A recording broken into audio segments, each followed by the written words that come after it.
Okay, well, welcome everybody to our February Fireside Chat. I'm Kirk Hanson, the Director of Forestry for the Northwest Natural Resource Group. Glad you all could join us. If any of you are new to our Fireside Chats, these are monthly Zoom meetings that we host where we talk about a different topic related to small woodlands management. And we've been hosting these now for, gosh, I'd say 4 or 5 years or so. And each time we host a fireside chat, we record it and we upload it to the Northwest Natural Resource Group's YouTube page. And so if you're lacking anything better to do, you can go to our YouTube page and watch all of the archives of our previous fireside chats. And we've covered things such as density management in woodlands, managing for carbon sequestration, managing for wildlife habitat, all sorts of different topics. And tonight is one of my favorite topics, and it is tool time. We'll be talking about tools tonight. Our format is usually that a speaker, whether it's myself or one of our other staff or a guest speaker, will talk for about a half hour on the topic, and then we open it up to audience participation after that. Tonight's gonna be different. I'm really hoping to make this evening interactive the whole way along. And what I'm going to do is I'm going to go through. Um, we'll see how far I get anyway. I've got about 6 or 7 different tools kind of lined up that are my favorite or most commonly used anyway in the management of my woodlands. I'm going to talk a little bit about the tools that I use and then open it up and invite you to share your experience with those same tools. And hopefully, we have some great peer to peer learning amongst everybody here. Um, what I'd say also as we go along, if any questions come up, yeah, why don't you just go ahead and pop those out. Normally we put them into the chat function and filter them at the end, but since this is going to be interactive, go ahead and you can either raise your hand and I'll call on you, or if you just want to unmute and butt into the conversation and share your perspective on something. I think what I'm going to try to do so we can get through a good range of tools is try to limit our conversation to just 10 or 15 minutes or so on each tool. There's a few more people coming in. There we go. Two more Lauren McCaskills logging in. Okay, so I am going to share my screen. Bear with me a moment.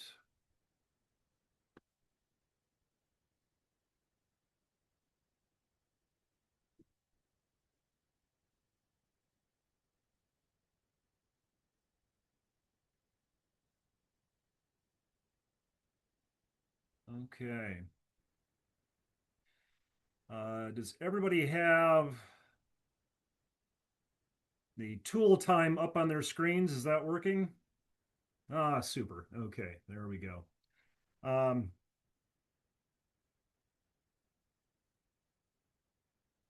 Figure out how to advance my. There we go. Okay, so of course, what's the first tool we have to start with as good small woodland managers? But chainsaws. I think chainsaws, of course, the most uh, I think necessary tool in managing small woodlands, right next to the planting shovel. I mean, right? Aren't we either planting trees or cutting them down? It seems to be the favorite pastime of most woodland owners that I work with. These four saws are kind of comprise the core team of my chainsaw arsenal. And I'm just going to share just a quick little bit of perspective or perhaps philosophy on chainsaws, and that is make sure that your saw is only sized to the job at hand, sized to the trees that you're cutting. You don't need a 32-inch bar to be cutting 10-inch trees day in and day out. I guarantee that you're going to run out of steam within a few hours. Um, I invite anybody else to chime in on this. My general philosophy is, your bar should only be maybe a couple inches longer than the average diameter of the tree that you're cutting. For my family's woodlands, we mostly have younger forests, less than 40 years old, across all of our property. And so we rarely have trees, at least trees that I want to cut, that are larger than, 16, 18 inches in diameter. So, relatively small trees. And consequently, my largest saw is the Husky or Husqvarna in back there. It's a Husqvarna 550 XP. It's got a 20-inch bar on it, and that tends to be my workhorse for most of the tree felling that I do. That's the saw that I use, and I love this saw. It's Husky's professional grade saw. It has a microprocessor, and it's got a little computer in this saw that auto tunes the carburetor. So it's constantly sensing your fuel mix, temperature, humidity, oxygen, gas, and then mixing your air fuel mix every 3 seconds. It's sensing all of those parameters and adjusting the carburetor as it goes. So it usually starts really easy, runs consistently, uh, fires back up again, between tanks of gas. And I think it's got a great sort of power to weight ratio behind it. It's about a 14, 15 pound saw. So I certainly, after about 3 or 4 hours, I'm definitely feeling it, but great saw. The next one is the Steel 211, kind of stepping down to 18-inch bar, much lighter saw. I think that's about 12 pounds or so. I can, run that for a lot longer.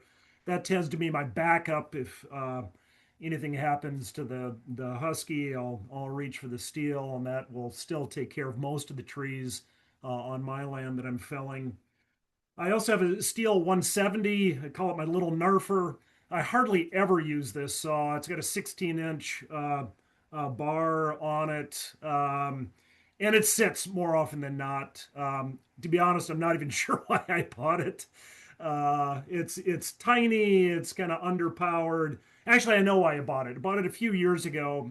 It's great for cutting small diameter alder. I used to have some alder thickets on my land, and that was something I could run all day long. It's so light. I forget how much it weighs. Probably not much more than 10 or 12 pounds or so. And when you're cutting, really small, soft alder, that 170 is like wielding a lightsaber. It's easy to use, and all the steel saws, even though these are kind of the homeowner grade saws, the 211 and the 170, really just run consistently, are great tools. And then a couple of years ago, I went electric and bought a Makita 18 volt saw. It's got a 16-inch bar on it also. And this is the saw that I'll always just throw in the back seat of my truck whenever I'm taking off to do any kind of field work, go meeting other woodland owners, doing any kind of forest inventory work, come down or come across a tree or some limbs that are down across the forest road, pull this out. Being electric saw, it always starts. It's quiet. You're not breathing two-cycle gas all the time. Very few moving parts, in these electric motors. So really a simple saw, fun to use, great for limbing, pruning, things like that. And surprisingly, those electric motors have a lot of torque to them. So if you're, patient with the saw, keep your chain sharp, it'll cut through, just about anything. I've used it for felling also trees up to 12, 14 inches. And again, if I'm really patient with it, it cuts just fine. So those are the four main saws that I use. And with that, I want to open it up to other folks. What kind of saws do you have in your tool shed or in the back of your ATV or truck or what have you? What are people using out there, or what are your pro tips that you'd like to share with the group?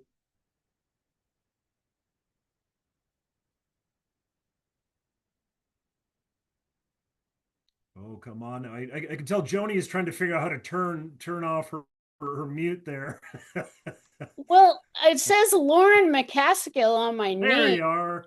And I was going to Yeah, ask, that kind first of of explains it. all, how much does that electric one weigh? It's really lightweight. Gosh, it's maybe 10 pounds or so. Carlo, you have one of those also. Do you remember offhand what they're really lightweight. Yeah, I don't remember exactly how much it weighs, but it is far lighter than any of the gas saws we ever had. And Eric was going to share about chainsaws, I think.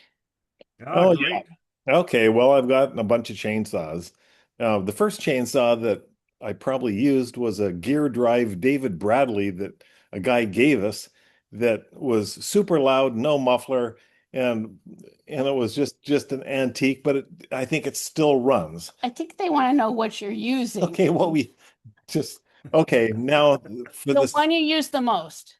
the one I use the most is a still 026. No, it's actually a well, I have one of those and I have a still 261, which is the professional model mid-range, 16-inch bar saw that just runs and runs and I can cut most everything. Why are you laughing? Because you're not saying the one you use the most. That's what I use the most, probably. Oh, Yeah, I've used the it. 170 is what you use Well, okay, so for then I'm thinning, for thinning. pre-commercial thinning when I just have to spend all day out there in the brush cutting little stuff and like beating around and falling head over heels and stuff. It's the 170, the kind of the homeowner disposable chainsaw. Then, and I've got two of them actually. Um, and that's the bad thing about those is the air filter is kind of poor, so you have to really watch cleaning the air filter and taking care of that. Um, but the 026 is what I use the most. I've got a Echo 2511, which is a top handle arborist saw, which is I think they say it's the smallest saw available. It's like you get it in the gum machine, but it costs a lot of money. Um, and then I've got a still 084, which is huge and heavy for an Alaska chainsaw mill, and a bunch of them in between, but that's the range. But if I had to use any saw out here, it would be the still 261. Okay. All right. Yeah. Thanks, Eric, for chiming in. Anybody else want to share their experience with chainsaws? Any favorites out there? Anything that we haven't covered yet? There's a few questions that have come in the chat, and I'll get to those. But after anybody else who'd like to can chime in. Lorna, I see you just unmuted. Yeah, we have a steel about that same size as his favorite, but we did have to buy a new one after having the old one for years and years and years and years. But we also took your advice and got a small electric, and that really it's a Ryobi, and we've enjoyed and appreciated that because, like you say, you can pop it in the pickup and or just take it any place. So thanks. Yeah. Oh, you bet. That's right. Yeah, one thing that I really enjoy about the my electric chainsaw, the battery operated chainsaw, and I also have a Makita brush cutter, is I have a little portable solar panel set up. It's about 100-watt solar panel set up, and then a battery bank or a battery storage that connects to it. And so I'll set that up in the field or any kind of sunny spot, in the woods. And I find that, the two 18-volt batteries will last, continuous use anywhere from, 30 to 40 minutes or so. These are running 5 amp hour batteries, which is, almost as much as a tank of gas, depends on the size of your saw. And then I'll put those batteries, on the charger, on that solar charger. It takes about a half hour, 40 minutes for them to charge up. So by the time I've spent, the second set of batteries, the first set are almost charged up, and I can kind of keep them going like that. And to me, as somebody who's trying to go more solar and less petroleum products, that there's a certain novelty factor to that. I have to admit. And somebody asked, are electric saws slower to cut? Even though that electric motor has a lot more torque, I do find that the Makita kind of bogs down a little bit, or will get it very easily. I don't know, the chain will, not sure what the right term is, but just kind of get stuck. If you happen to set it on, set it in a notch or something like that, and hit the throttle, it just won't engage. You really got to, attack the wood with a running chain. But other than that, I always say too that as long as you keep your chain sharp, the size of the saw doesn't really matter that much. Just be patient with the saw, and it'll cut through just about anything. And I found that with that electric Makita. Like I mentioned, I can cut up to 12, 14-inch trees with it. I just have to be really patient and feel that chain going into the tree so it doesn't bog down. But it's a impressively effective tool. Do Somebody you else know asked where for we could the get a? Do you know where we could get the solar panel? gosh, yeah, you name it, eBay, Amazon, anywhere online. I haven't looked around for local retailers, but oftentimes you can buy them as a set, so that the solar panel and the large, like 3,000-watt battery as a unit. And there's all sorts of different manufacturers out there, or you can buy them separate. They usually have universal plugs, the solar panel and this kind of battery bank. Um, but they're pretty common nowadays. People use them for camping, because of course nobody can go camping without their electronics anymore. So you'll find them all over. Somebody else asked, for those of you Thanks. who have not used chainsaws, how can we learn about using them? I'm concerned about using one getting injured. That's really tough. We used to host chainsaw safety and tree felling classes. The game of logging. I don't know if people remember that. It's now turned into the SAW, SAWW. I forget what that stands for. Um, Courses. We haven't done that in a number of years. I think we need to bring that back. We would hire an instructor to come in and teach those. But it's really, surprisingly, here in the Pacific Northwest, really hard to find courses on how to use chainsaws.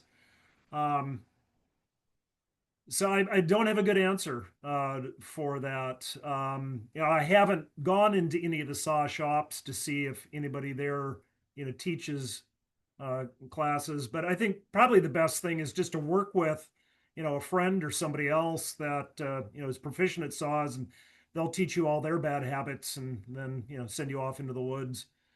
Um, Yeah, anybody else want to chime in on chainsaws before I move on to the next suite of tools? One comment I'd make, and this might sound a little preachy, but I'm in my 60s. I've been using chainsaws for a few decades. But had a patch last year where I was using the chainsaw for many weekends in a row for many hours at a time straight. And I've always worn, ear canal hearing protection. But unfortunately, I found that was not adequate, and I damaged my hearing and developed tinnitus. So, word to the wise, I would recommend people wear both the ear canal protectors as well as the earmuffs over the top, just to be, doubly safe, and a belt and suspenders approach to protect your hearing, because tinnitus is not fun. So, Yeah. How do you sharpen the saw? What do you like to use as a tool to sharpen the saw? Oh, just you can buy a round file. It's designed specifically for sharpening the chain. You want to make sure, of course, the caliber of the round file is sized appropriate to the chain that you have on your saw. So if you have a saw, you can bring it into a saw shop and they can help size the file to it. Most saw shops will also file or sharpen your chains for you if you want. But I would tell you, if you get onto YouTube, Of course, there are, thousands of videos on how to hand sharpen your own chain. It's very, very easy to learn how to do. I hand file all of my chains, and it takes, 10 minutes or so. Um, and you can, depending on, if you don't hit any rocks or metal or what have you, you can resharpen a chain. Oh, I don't, a couple dozen times really before the teeth get too small. So you can get a lot of life out of a good quality chain. Um, and there's a lot of nuance. Oh, there's a lot of different kind of steps to sharpening the chain between the teeth and the depth gauge and different things like that. So you definitely want to watch a video on how to do it correctly. But it's an easy skill to learn, I would say. There you go then. Okay, we're talking now. You're talking, yeah. Okay, hey, I'd like to add too, a couple of the things that I always use when I'm using the chainsaw is well, my chaps. I've got a couple pairs of chaps that protect your legs from getting accidentally cut.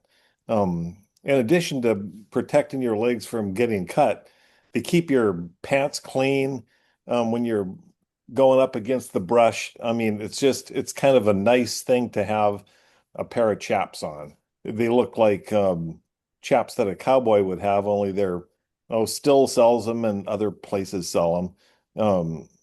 They're really nice. And then if they have a pocket in them, then you can put your chainsaw tools in the pocket, and that's a bonus.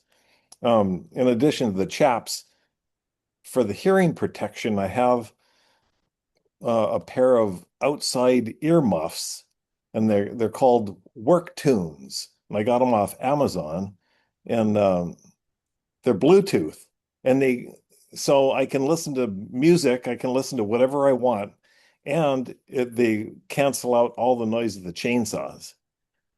So, Then you have the face shield and then I have the face shield, and the hard hat. and that's kind of out there, but I got a hard hat with the face shield and stuff. And then not no about a year or two ago, I got a combination gas can that has the bar oil on the one side and the mixed gas on the other side.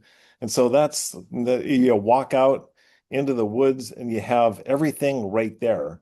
And so that's I guess the three things that I use quite a bit. A hard hat is a awfully good thing to have. I mean, I've taken the chainsaw course from the Forest Service, and everybody's got a hard hat. You have to have a hard hat.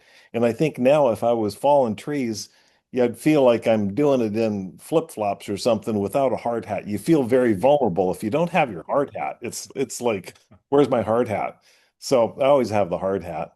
And And I have a hard hat too, but I don't use the chainsaw. yeah, she does have a hard hat.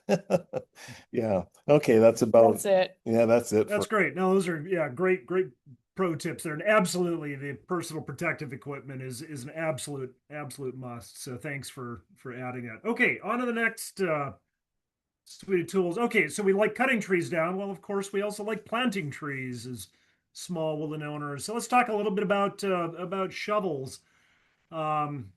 There are three basic styles of shovels that I use routinely when planting trees. And depending on the soil type and the type of seedling that I'm putting in the ground, most of the seedlings I'm planting are bare root conifers, cedar, Doug fir, hemlock, what have you, that are going to have 12-inch, 10-inch, or so, 6-inch, 8-inch rather, roots to them. So this middle shovel, that narrow bladed planting spade, is the most common planting shovel that I use. The depth of that blade, I think, is about 12 inches or so. A little bit hard to see the scale, or you can see it compared to the standard long-handled spade to the right there. I like this one because, again, that blade is long and narrow. I can jam it down in the soil. It's got a long handle to it, so I can rock that handle back and forth, to create that kind of wedge-shaped planting hole for the bare root conifers. Slip the conifer in there and kick the hole shut. This works best if you have a loamy or a clay or sandy soil, something that this kind of blade can penetrate down into. Fortunately, two of my family's three properties, the soil is like a chocolate cake. It's the easiest kind of soil that you can plant into. It's a loamy clay soil. Um, oh, somebody said I think Kirk needs to share his screen. Are you not seeing the shovels? Oh dear. Sorry about that. We see it. Yeah, we see shovels. Oh, okay. We can't see the chat though, but that's okay. Can everybody see the shovels? Yeah, we can see it too. Yeah. Okay. Okay. All right. All right. Uh, I've got our third property up near Black Diamond has a lot of rock in it, kind of glacial till. And so this planting double on the left, the orange, is a heavy steel tree planting tool, real thick, boy, probably at least quarter-inch steel on the blade the blade there. And so that's meant for jamming it down the rocky soil, kind of wiggling it around to get the rocks to give way to create a planting hole for your tree. But again, it's really heavy. It's not something that I would be inclined to use all day. I mean, I couldn't even use it all day. It would exhaust me. So definitely a special purpose tool for rocky soils. And then I do a lot of planting of hardwoods also, alder, um, ash, a lot of shrubs that have, more of a broader kind of fibrous root system to them, not the kind of nice, straight roots of a conifer seedling. And so your standard plant, what do they call it, a D blade, or just that round long-handled spade there that I'm sure everybody has, is my go-to for that. I find that I can dig a little wider hole for that broader hardwood root system pretty readily with that shovel. So again, right tool for the right occasion there. Anybody else want to chime in on they have a different kind of tree planting spade, or any personal anecdotes about shovels?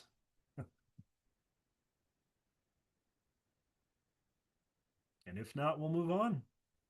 And we can always come back to if you feel inspired to talk about shovels or tree planting. Going once, going twice, on to the next tool. Just to confirm, do you now see pruning saws on your screen? Yes, thumbs up. Okay. So I think next to, cutting trees down and planting trees, my two favorite activities. My third favorite activity is pruning trees up. And obviously, you're only going to do that as the trees start getting a little older. And I have three different pruning saws that I use. The one that I probably use the most often is on the right. The brand is Silky, Silk with a Y on the end, Silky. These are Japanese pruning saws. And this one is a telescoping pruning saw, so it can reach out to about 12, 16 feet or so. I rarely ever use it at that kind of length because it's kind of unwieldy. But it has I think it's about a 16-inch long blade to it. It cuts on the pole, and really sharp. That's one thing that I like about these kind of higher quality. This is about a $400 pruning saw. About a real high quality blade. I've had that same blade on there for at least about 10 years now, and still cuts amazingly well. Usually what I'll do when I'm pruning is since it's telescoping, you can take the segments apart, and I'll usually just take that first pole there that the blade is actually attached to, take it out of all the other telescoping portions and use that by itself, and I can reach up then. I'm about 6 feet tall, and I can reach up, about 10 feet or so with that and lift my trees up, just high enough that I can see through the understory. And it's quiet, it's peaceful, it's kind of my Zen in the woods moment. pruning, and then when you turn around and see what you've done, it's very gratifying. Um, then I also recently bought a battery powered pruning saw. This is also a telescoping saw. That one in the middle there, blue. This is just kind of a cheap uh, one that I got off of Amazon. It's got an 20 volt, 21-volt battery on it. But I just thought I'd try it out to see how well it worked. And again, like the battery powered, it's still quiet. Um, it telescopes. The nice thing about it is you can take the saw portion off the end and use it as a hand saw if you just want to cut something, that's directly within reach, or attach it to the telescoping portion of it, and again reach out there. Same philosophy with the chain on this. Keep it sharp, and it cuts through, 3-4 inch diameter branches quite readily. Um, it's kind of cheaply made. I'm curious to see how long it lasts. I've had it for about 4 months now. Um, but so far so good, but I can tell that it's not the highest quality tool. The other pruning saw I have is the steel. It's called a Combi, Kombi. This is their kind of multi-tool. And I don't know if you can see my cursor, but right in the middle of the shaft, there's a detachment knob there. And so you can add different implements to the end of this. In its current configuration, it's what I call a chainsaw on a stick, where it has the little chainsaw blade on the end there. This one doesn't telescope. It's just a fixed length of shaft, although you can add multiple shafts to it. I think each shaft is about 3 or 4 feet, and you can add, as far as I know, multiple shafts and get as long as you want, although I think that would get kind of unwieldy also. But you've got a gas-powered motor behind this, so a lot of oomph. The one thing I don't like about this, and this is why I got the battery one, is I tend to always be pruning, kind of high up, and then that 2-cycle engine is right in front of my face, spewing its smoke, right at me. So I don't use this as a chainsaw attachment. Usually I just have the brush cutter or a string line attachment on the end. But those are 3 pruning tools that I use. And then the fourth one this is also a Silky brand. I just have a commercial picture here because I've already lost both of them in the woods. And these are like $250 saws. So my accountant's a little annoyed with me, and I'm hoping someday I'll find my saws. But I had these actually donated to me from the Silky company because we taught a tree pruning workshop a number of years ago. So I didn't end up having to pay for either that pole saw or the 2 hand saws. But now I feel a little guilty going back and asking for more. So I'll probably have to purchase them myself. But again, this hand saw has got about a 16-inch blade on it. That same kind of Japanese tooth design, that real sharp, real high quality steel. Comes in a scabbard. If you want to look cool, you can hook it onto your belt and go walking into the woods, and it's great for just pruning things, as high as you can reach. But those are my pruning saws. I usually also carry just a standard folding saw with me in my pocket. If I ever just go for a walk, that's usually in my back pocket because I am an incorrigible tree pruner. Anybody else want to chime in? Who else has got a fixation on pruning their trees?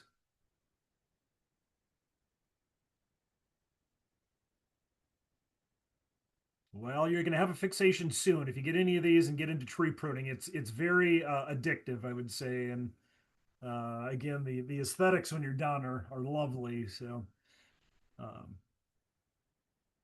yeah, if nobody else has anything else let me check the chat here real quick, see if anything came in there.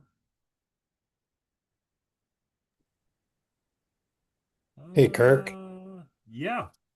This is Chris. I would just add that a tool that I really like to use in the woods is just a long, sharp machete. It'll cut through, salmonberry brush, and the flip side of the blade has a saw blade on it, so you can trim or cut through small branches pretty easily. but like you say, you got to keep it all sharp. But it's really versatile in the woods. Yeah, yeah, absolutely. I probably have the same machete that you do. Is that a Gerber? I Yeah, think I have it's a got the saw. Fiskars. Okay, yeah, yeah. I've seen those with the saw blade on the back, and yeah, those are Yeah, good I would machetes. I would just Um, say don't skimp on the price. I bought a cheap one and it lasted about 2 days. It just was not good. You got to get the good quality one and it lasts a long time. yeah, great advice. My And then favorite, you can, yeah, go ahead, Chrissy. I was going to say my favorite tool actually is a battery powered hedge trimmer because it's been great for blackberries that have grown in, that have filled in and you just want access. It's, without it, that to me has been a wonderful, it can get some pretty good thick, pieces. And the one that we got, the Ego, I think, isn't it Chris, an Ego? Um, it's really powerful. It does, a lot of the brush that we're trying to get down. Mm-hmm. Great. Thank you. Okay. So I mentioned the brush cutters, and on the left is that steel combi now with well, this has a string line attachment on it. And then I just recently bought a Makita brush cutter, and I was really skeptical of this. I was ready to return it almost as soon as I unpackaged it, because I thought there's no way that a battery powered brush cutter could be as powerful as my gas powered brush cutter. This Makita also runs, it's a 36 volt, so two 18-volt batteries. And I am astonished at how powerful this is. I've only used it for about a month now, but I've used it on blackberry and small saplings up to about an inch or so in diameter. It's all I've uh, needed to cut so far. I haven't tried anything larger yet. Um, but again, it's remarkably powerful. The nice thing about this electric battery is you can set it to run at different speeds. So if you're just cutting grass and you don't need a lot of oomph behind it, you can run it at a low or a kind of lower power or lower speed. The battery lasts a lot longer. If you get into some heavier brush and you need to pick up the speed and the power, you can just push a button. Batteries go a lot quicker, but you've got the power behind you. And the real sweet thing about this is it has a reverse function. So when you get into some, vining blackberry or grass, it gets all wrapped around the head. Before you know it, you're reaching forward to pull the grass out of there, and watch your fingers go flying. You don't have to do that with this. You just hit the reverse button. The blade runs in reverse and untangles itself. It's fantastic. And again, the runtime, I guess I'd say, is even at the slower speed, is a little disappointing. I think on the slow speed, I don't recall exactly. I maybe get 25 minutes of consistent runtime, whereas with the gas brush cutter, it can be upwards of 40 minutes or so, 45 minutes. But like I said, I'm going to try some larger amp hour batteries on this. I think they're making upwards of 6 and 8 amp hour batteries now. So I think I'm going to try those. Still 18 volts, so I can charge them on them along with all my other Makita batteries. Um, but the real pro tip that I have with this, if people aren't familiar with the mulching blade for brush cutters, it looks like kind of a bat wing. And especially when you're working in blackberry or something like that, as that blade gets into the brush, it kind of grinds everything up or mulches it. Um, and real heavy steel blade.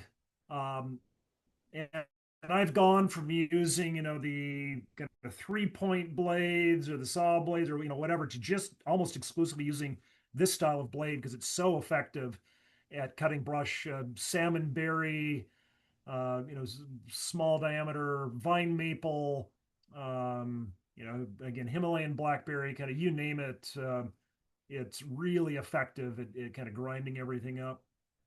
Um, So how about you folks? Anybody have a favorite brush cutter or brush cutter attachment or any pro tips for people that use brush cutter, want to use brush cutters?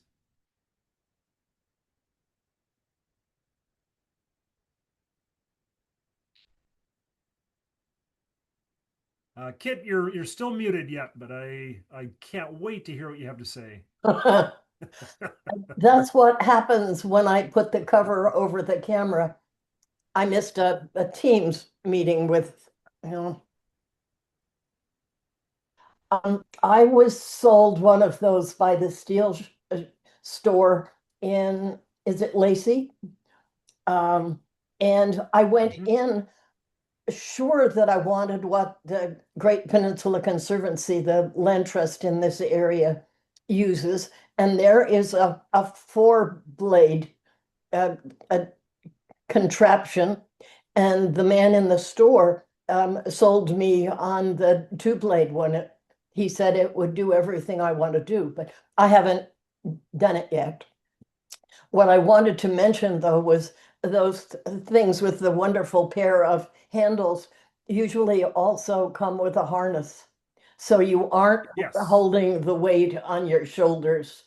And mine fits very well. I just haven't been willing to put in the time to do it right yet. So the land trust swears by their four-bladed one. On the other hand, I guess I should go ahead and say that they also warned me very seriously as they let me hold it not running, that it would take off a leg at the knee very easily. So that's another time to wear our chaps. Yes, definitely heavy boots with something like I had a neighbor boy to my land was using a brush cutter, and I don't know what it hit, something immovable, bounced back, and the blade went into his leather boots and cut his toes. So yeah, there's a lot of torque behind these, and you definitely again want to wear all of your PPE, your glasses. If you've got a gas engine, ear protection, visor, boots, gloves, all of that. These are, I would say, nearly as dangerous as chainsaws. One other thing that I like about this kind of mulching blade too is, whenever I prepare sites for tree planting, especially if I'm underplanting in my forest or planting into a shrub layer, is I'll take this brush cutter and basically kind of mow, scarify that planting spot, because I can take that brush cutter and just uh, mulch all of the brush right down to bare soil, and it creates a real nice, clean planting area. Okay, we're going to move on from the brush cutters. So how many of you have forest roads or trails that you need to mow or should mow? Maybe you don't, but should mow on a regular basis. Yeah. See a few hands, a few thumbs going up. So between the two of our three properties that we're most active on, our Dakota land and our Oakville land, gosh, I forget now, but we have, I think it's a little over 4 miles of roads that we actively travel on. And for years, I'd hired a neighbor to come in with his either a flail mower early on when these roads were pretty brushy, and then later a tractor with a large kind of deck mower underneath it. But it would cost me, $1,000 to $1,500 every year just to have that neighbor mow my roads. And a few years ago, we bought this ATV. It's a CF Moto 600. And then I started seeing these DR brush and field mowers, the tow behind field and brush mowers, and they're about $4,500. And I thought, gosh, in 3 years, I'll have that field and brush mower paid for, minus all the parts and maintenance and, all of that goes into it. If I just, buy that and stop hiring my neighbor to mow my roads. And so a couple years ago, I bought this, and it is fun. It is so fun just to be driving our own roads with that tooting away behind me. and there's definitely a learning curve to using something like that. If you're if I'm like Eric and I've got my tunes going in my ears and not paying a whole lot of attention and getting close to an edge, that thing will go careening, off a bank before you know it, and then I got to be dragging it out of there with the winch on the front end of my ATV. But it's very powerful. It's got two rotating blades underneath it that can cut up. The propaganda says it'll cut up to a 3-inch stem. I've found whenever I've tried that, because of course I'm going to push all my equipment past its limits, that the blades will stop, the drive belt will jump off, and then I've got about a 20-25 minute, tear apart, replace, put back together moment there in the woods. So I've definitely learned to not cut anything much over about 2 inches or so. But rarely do I have anything like that anymore growing on my roads. This is, when I'm opening up new territory and getting into some brush. But now I can mow our 4 miles of roads or so in about a full day, 8 hours or so, not including the transport time between our properties. But the other thing that I like about this is, as I'm mowing along, listening to my tunes, you got to go at kind of a slow rate. I usually mow in late June or so after, all the grass is growing back. And they say to only go at about, 3, 4, at most 5 miles an hour. So you're really kind of putzing along on that ATV, but it gives me a chance to look into the woods and just kind of do my monitoring, looking at stand composition, where do I need to thin, where do I need to plant, where are invasive species coming in, what have you.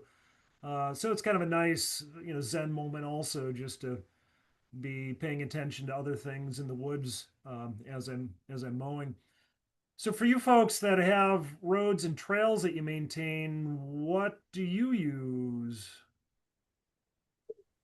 I think what you have, Kirk, is ideal for your setting. I don't have nearly as extensive a network of roads, but I do have some clearings that I've been trying to maintain and improve into, like pollinator meadows. And so I invested in a walk behind DR brush mower.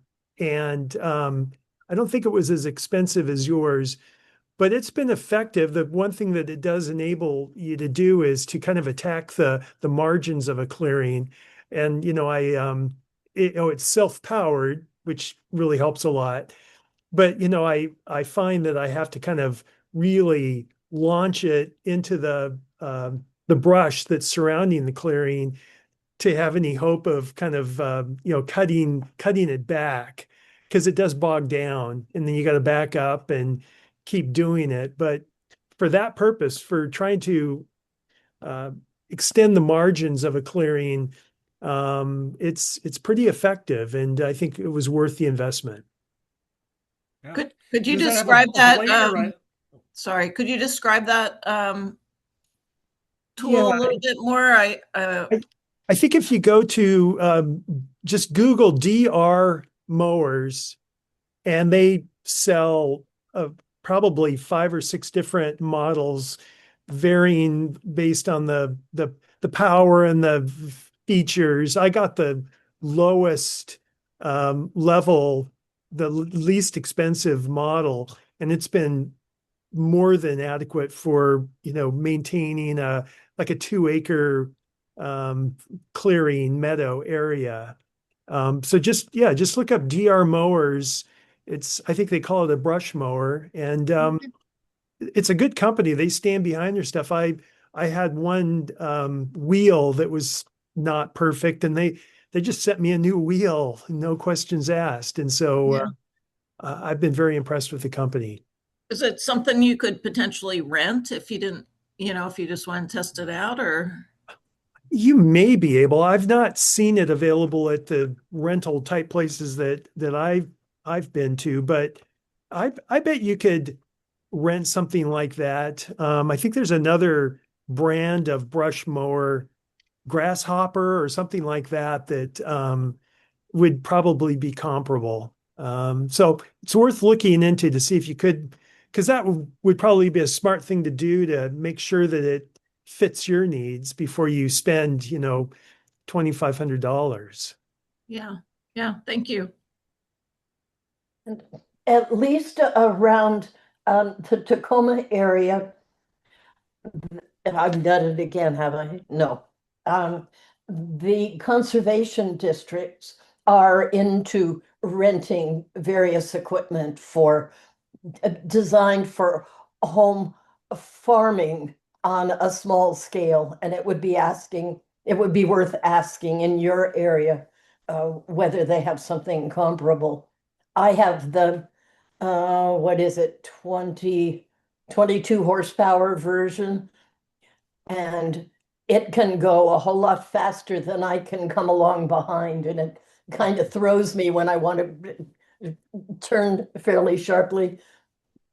But it's really tough, and it cuts whatever it runs into, and I'm very happy with it. I traded in my mother's 1990 version, which probably weighed half as much. I've been very pleased with it. Okay, you want to say? I was going to back up the DR comment. I have two of them myself. A bigger one that's heavy and hard to use, but it's powerful. But then I found an old vintage one that's small and white, and so it's kind of like just like chainsaws. You need a big one and a little one. Yep. Yeah, great customer service. I've had a few things that were subject to my learning curve with this field and brush mower. And same thing, they just sent out replacement parts, you know, real quick. And anybody else have any other equipment they use for maintaining their roads or brushing or anything like that you care to share? Go ahead. You want to tell them about it, Jones? Well, you tell them. Okay, well, yeah, here we go. I've got a Kubota tractor, and I have a flail mower, a 5 foot, I think it's 5 or 6 foot wide flail mower, and so it's a shaft that I guess mows perpendicular to the line of travel, and it's got a whole bunch of different small blades on it that rotate real fast, and they'll cut your grass down to make it look like a golf course, and they'll cut some shrubby type material too. And so I'm pretty pleased with that. And when they hit a rock, all those little blades, they just kind of don't make much noise and they bounce over the rock. Years ago, I had a Ford tractor that had The brush hog. a brush hog, one huge blade underneath the brush hog mower, and that thing sounded like a spaceship when I'd start it up. And when it hit a rock, it would send it like supersonic speed. It was pretty dangerous to be around it. You don't want anybody around. And so I traded that away. And the flail mower that we have is real nice. It's well suited for what we do. We just mow roads, and we can mow up to the edge pretty well. And we're concerned with a Scotch broom, Right. keeping that down.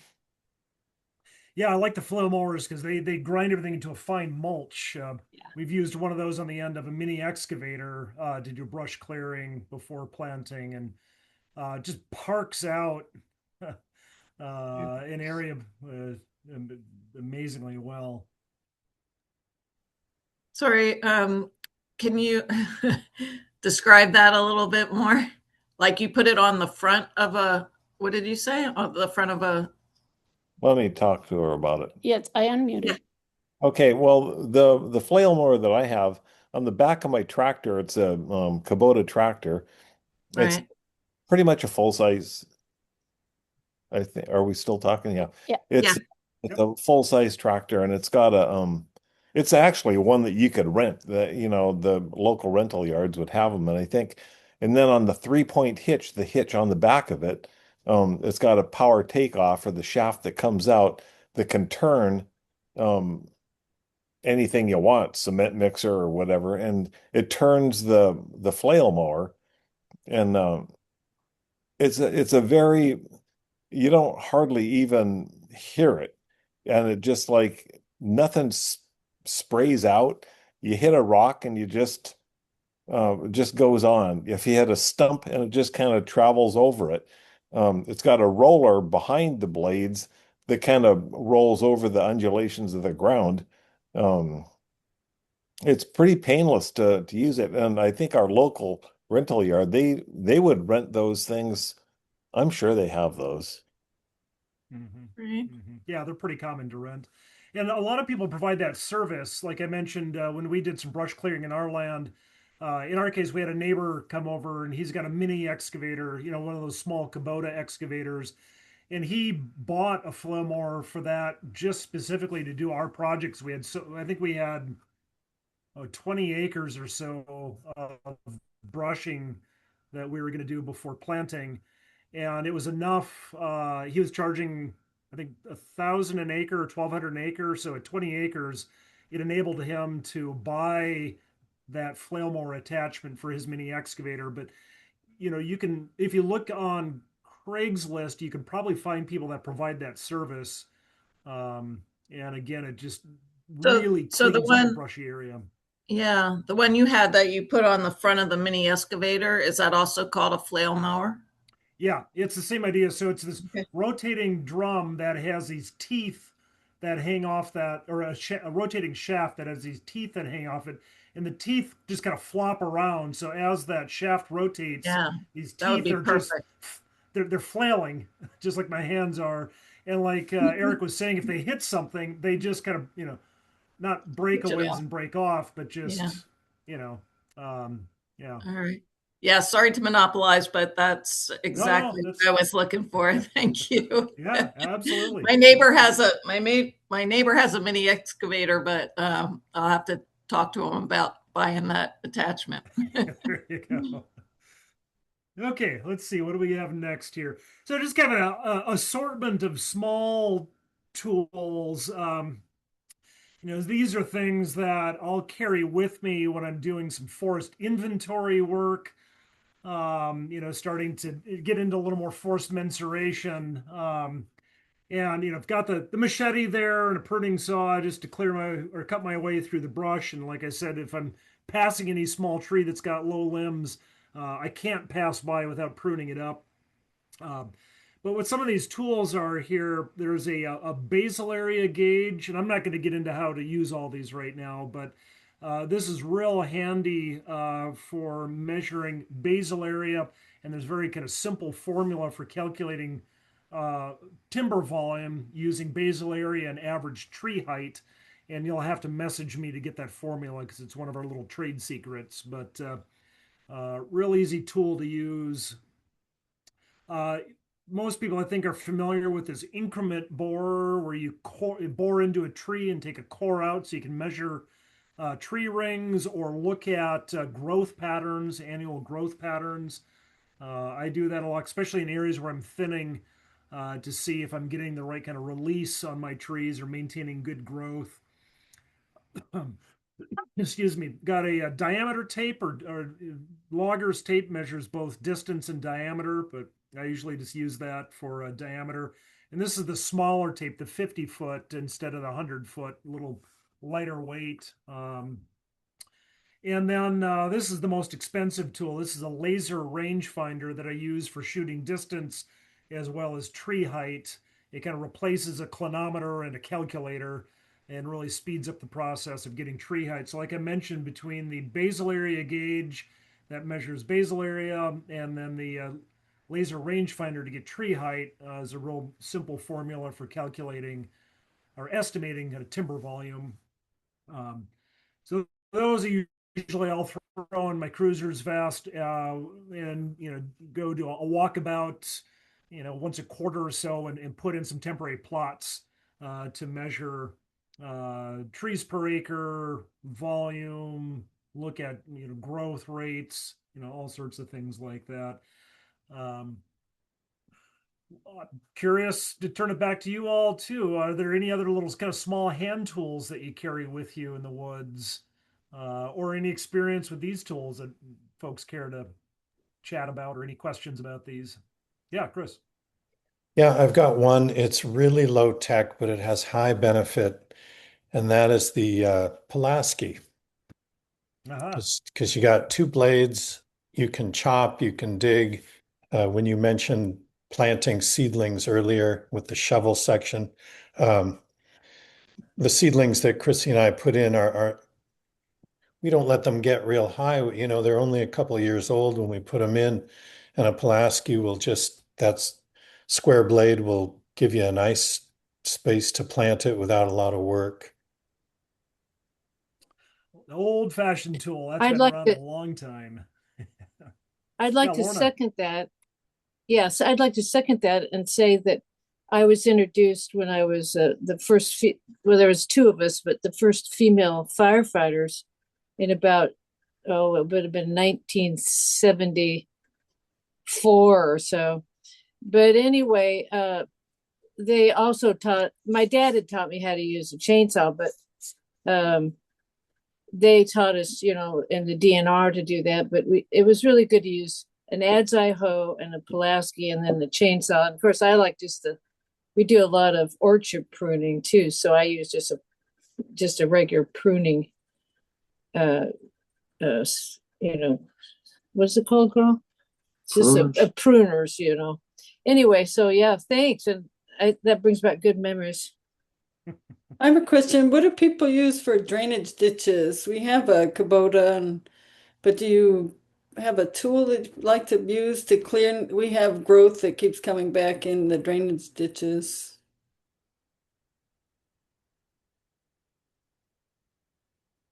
Yeah, I don't have any drainage ditches on my land, so that's not something I've had to deal with. I know some folks have a small backhoe, you know, on the back of their tractor for cleaning out ditches. But yeah, I defer to anybody else who's doing that on a regular basis. Richard, you've got miles and miles and miles of roads. How do you clean your ditches? Oh, by hand if it's a smaller job, but if it's a larger job, then we have a small excavator that we can use. That seems to be the most effective. Okay. What do you do for ruts in the road? We have a grass sort of road on the way in, and every once in a while we start getting a little bit of a rut, and then it starts to be a bigger rut. So we're gonna smooth those out. Any tools or secrets there? Well, I'd probably echo Richard's comment that if it's a short distance, you know, oftentimes you can deal with that with just you know, the shovel or what have you. A little longer distance, you know, tractor with you know, a bucket loader, you can backblade it, or they also sell, I don't know what the term is, but an actual driveway or road grading blade that goes on the back on that 3-point hitch that you can drop down and grade with. That may also, depending on how much distance you have, you know, get to hire somebody to come in with a tractor to do that. Depending how big your roads are, even, you know, small dozer to backblade. Thank you. You might need to just bring in new rock too, and a lot of the rock delivery guys are really good about spreading. They're pretty talented.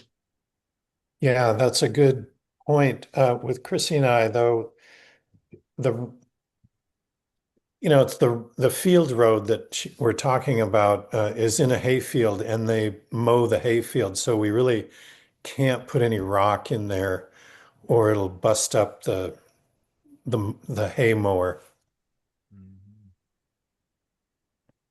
Yeah, it sounds like probably a dry season project then to you know, with either a tractor or a small dozer to backblade that and try to smooth that out a little bit. Thank you. You bet. Well, we shot past 8:30 here. Appreciate folks hanging on. Happy to stick around a little longer. Are there any other tools that we didn't cover that people are itching to share or talk about? Joni and Eric, I know you've got more up your sleeve. Oh, Yeah. well, because I've been building trails and we have some really thick brush we go through, evergreen, huckleberry, and all that. And I carry 3 things. I'd use a Pulaski, loppers, but my main tool that I like the best is a fire rake. If Oh, yeah.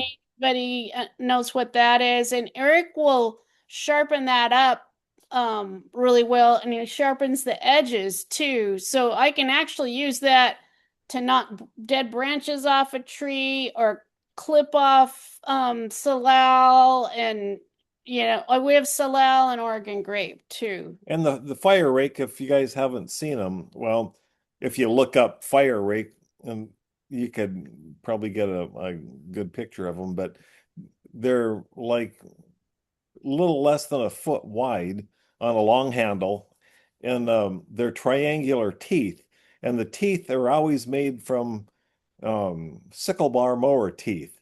You can buy them from the Forest Service uses them all the time. In fact, I think that's where we got ours. It's kind of surplus deal, but the triangular teeth, and they're real lightweight, and you can swing them real hard, real fast, and they cut blackberries. You've cut all sorts of stuff, and that's Joni's main tool for making trails. She's made, I don't know, miles of trails. And I have arthritis in my wrist, so I really have to be careful, but those are lightweight enough that if I don't overdo it, I manage to make it. Great, thank you. Yeah, anybody else have a favorite tool that we haven't covered yet? There's got to be some pro tips out there, and you got to give me the next tool that I need to buy. That I already have, I've taken Eric's point here. I'm going to start putting the Bluetooth earplugs in underneath my my chainsaw helmet muffs. Hadn't thought about that. I think one more thing we haven't mentioned is a good bunch of rope. I don't know how many times I've been back in there where I thought, man, I wish I would have brought some rope. I got to tie something back, or even if I'm making a cut on a fairly thin alder and I want it to go a certain direction, you can rope it up. But if you don't bring your rope, then it's really hard to do. I'll share a similar anecdote. My wife is very familiar with my decision-making abilities, and she never lets me leave the house without a come-along in my truck. Yeah, I always convince myself that my truck can go places that it probably shouldn't. And she's tired of coming and towing me out. So, Kit, what you got there? Let me just add one more thing while we're here is, Kirk, I want to thank you for your video that you put out on cutting trees and being safe, and there were 3 or 4 different methods that you provided. Is very helpful. So thanks. Oh, you bet. Yeah, thank you. Shoot, yeah, I should have mentioned that earlier. I think that was Richard.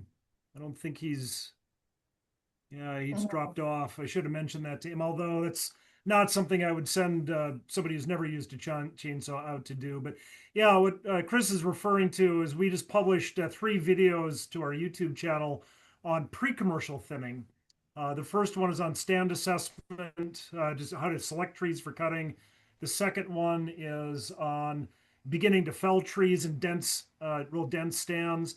And then the third one is how to cut trees that inevitably get hung up in the canopy when you try to drop them. So dealing with your hangups, it's kind of a therapy in the woods. So check those out. Those are a lot of fun to put together. Richard is in Singapore right now, so you're not going to be holding back information that he needs tomorrow. Gotcha. I got this after my NRCS district conservationist came around to see whether the planting density had been appropriate. And it's I don't know how long's that, 40 inches maybe. And I thought it would be useful not only for my being able to deal with measurement. It has a threaded screw, bolt, whatever, on the top so that you could attach a tape to it and count the number of trees that have been planted in, I think it's a 15-foot radius area that was the standard he was going by. But it's got a comfy grip there. And I convinced myself that its weight is an advantage as a walking stick, because I have been known as I wander around the stuff that Kirk got planted for me and cleaned up for me. Sometimes I catch a foot under something I shouldn't and do a slow speed fall, and this is a good friend as well as a useful forestry tool. So no, I could have just taken my walking stick, but I probably would have broken it even in a slow speed fall. What's our favorite forestry tool place? It's probably available from a bunch of different places, and unlike the hatchet that my mother lost here in the 70s that I figure will turn up someday, being bright orange, I'm going to have trouble losing this in the woods. All right. Thanks, Kit. Well, I think with that, it's 8:45. Appreciate y'all hanging in there, and look forward to seeing you next month. I have no idea what the topic is going to be. We usually figure it out a couple weeks ahead of time, but you'll get a notice once we figure out what our March fireside chat will be, and look forward to seeing you then. Until then, have fun in the woods.